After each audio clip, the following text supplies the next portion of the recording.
Hey guys, John here, and sorry for the mess. I'm getting my room kind of reorganized here, but I want to talk for a second about the news that just broke that Kevin Feige and Sony's Amy Pascal have just jointly let it be known that the Spider-Man, Black Cat, this whole Sony universe, that if you were to take previous comments that representatives have made in the past, led us all to believe that Venom and Black Cat and all that kind of stuff were going to be in their own universe, separate from the MCU.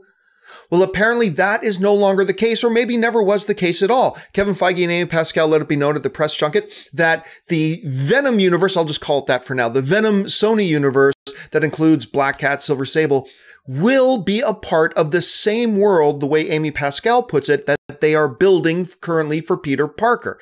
Now, the interviewer at the time went on to ask, does that mean there's a chance we might see Peter Parker, Tom Holland, show up in the Venom or Black Cat movies? And she said, anything's possible. It's possible. Now, I'll kind of give a couple thoughts on this. Number one, right off the bat, this is probably the right move. This is probably the best thing for this universe. So let me say that first, and I'll get back to that in a second. It's probably the smart decision. I will admit I'm a little disappointed, only because I have been very curious to see a new set of movies that aren't just connected either to the DCEU or the MCU. I was curious to see another, that not every superhero movie ever created has to be connected to a larger superhero cinematic universe. I was very curious to see what Sony could do with that. Now, again, even though I'm kind of disappointed, even I will acknowledge this is probably the smart move and the right move, and definitely the most popular move, because I know not a lot of people share the same opinion as me that was, would have liked to have seen those movies happen in their own. And a lot of people have raised a very good point that it's difficult to picture Venom without Spider-Man. I mean, just the look of Venom, the emblem on Venom. I mean, obviously that makes a lot of sense. So yeah, all other things being equal, this is probably the right decision.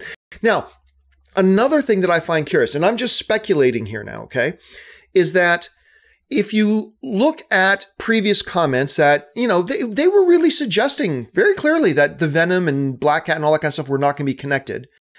And then not so long ago, both Kevin Feige and Amy Pascal acknowledged that the Sony-Marvel deal does not extend beyond the next Spider-Man movie, or as we call it, Homecoming 2, which it won't be called that, but you know what I'm talking about.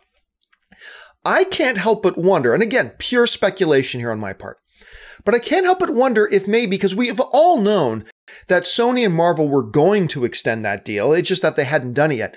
I wonder if them now saying that Venom and Black Cat are going to be part of that same MCU world that Peter Parker is in, I wonder if that signifies that Sony and Marvel have come to terms on extending their deal. Again, I'm not basing that on anything. This is pure speculation on my part, just looking at the information we have in front of us.